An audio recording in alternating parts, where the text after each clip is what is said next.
John 13. Jesus washes his disciples' feet. Before the Passover celebration, Jesus knew that his hour had come to leave this world and return to his Father. He had loved his disciples during his ministry on earth, and now he loved them to the very end. It was time for supper, and the devil had already prompted Judas, son of Simon Iscariot, to betray Jesus. Jesus knew that the Father had given him authority over everything, and that he had come from God, and would return to God. So he got up from the table, took off his robe, wrapped a towel around his waist, and poured water into a basin.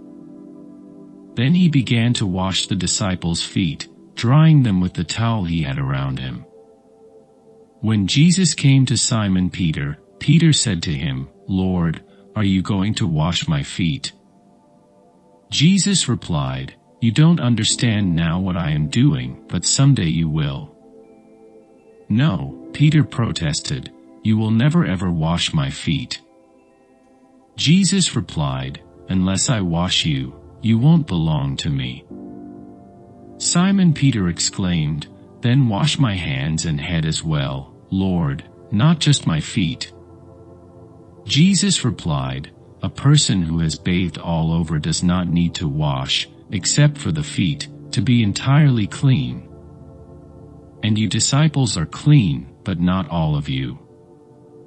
For Jesus knew who would betray him. That is what he meant when he said, "Not all of you are clean."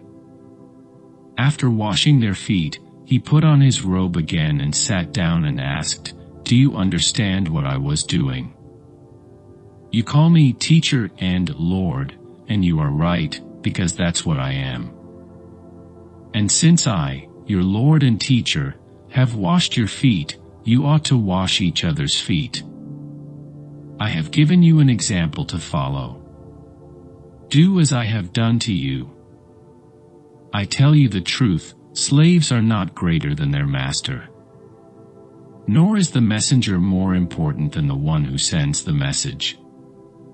Now that you know these things, God will bless you for doing them." Jesus predicts his betrayal. "I am not saying these things to all of you, I know the ones I have chosen. But this fulfills the scripture that says, 'The one who eats my food has turned against me.' I tell you this beforehand, so that when it happens you will believe that I am the Messiah. I tell you the truth, anyone who welcomes my messenger is welcoming me, and anyone who welcomes me is welcoming the Father who sent me." Now Jesus was deeply troubled, and he exclaimed, "I tell you the truth, one of you will betray me." The disciples looked at each other, wondering whom he could mean. The disciple Jesus loved was sitting next to Jesus at the table. Simon Peter motioned to him to ask, "Who's he talking about?" So that disciple leaned over to Jesus and asked, "Lord, who is it?" Jesus responded, "It is the one to whom I give the bread I dip in the bowl." And when he had dipped it, he gave it to Judas, son of Simon Iscariot. When Judas had eaten the bread, Satan entered into him. Then Jesus told him, "Hurry and do what you're going to do." None of the others at the table knew what Jesus meant. Since Judas was their treasurer, some thought Jesus was telling him to go and pay for the food, or to give some money to the poor. So Judas left at once, going out into the night. Jesus predicts Peter's denial.